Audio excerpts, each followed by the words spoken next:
Добър ден! Аз се казвам Мирослав Димитров от 3 Г клас на Делно училище Българче, град Неапол. И аз ще ви кажа стихотворението "Обесването на Васил Левски" на Христо Ботев. О, майко моя, родино мила, защо тъй жално, тъй милно плачеш? Карване, и ти, птицо проклета, на чий гроб там тъй грозно грачиш? Ох, зная, ти плачеш, майко, зато и че ти си черна родина, зато и че твоят свещен глас, майко, е глас без помощ, глас в пустиня. Плачи, там близо край град София, сърчи, аз видях, черно висило, и твой един син Българио, виси на него със страшна сила. Карванът крачи грозно, зловещо, псета и вълци вият в полето, старци се молят Богу горещо, жените плачат, пещят децата. Зимата пее своята зла песен, вихрове гонят тръни в полето, и студ, и мраз, и плач без надежда навяват на теб скръб на сърцето.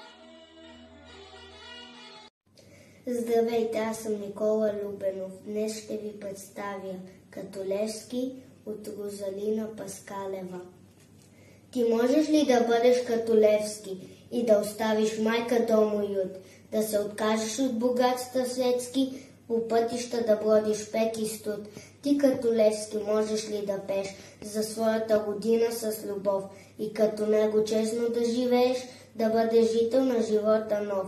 Живот в република, най-чиста свята и равна с европейските страни, която добротата, свободата са наш път в мирни светли дни. Че Левски, знай, в теб живее и с нежност бди на теб от вечността. За тебе, българско дете, милее, а ти си гордостта му, радостта. Да, като Левски, можеш да обичаш земята родна и народа свой, зато и наследник негов се наричаш. Утре ще си новият герой. Какво е нужно да си като Левски? Тефтерче, вяра, смелост и мечти. Апостола България по-детски прегръща днес през твоите очи. Добър ден! Аз съм Елинор Димитрова, 3 Г клас, Неделно училище Българче. И аз ще ви кажа стихотворението "Левски" на Цветан Ангелов. Бате, кой е той синев герой? Левски ми обраче се нарича той. В робство и неволя беден се родил, но сърцата порасна малкият Васил. Имал властна слава и орлов замах над селцата родни, спускал се без страх. Неговите думи стигнали на крак. Беден и заможен, старец и хлапак, ободрил народа в мъка и беда, готвил го да тръгне в бой за свобода.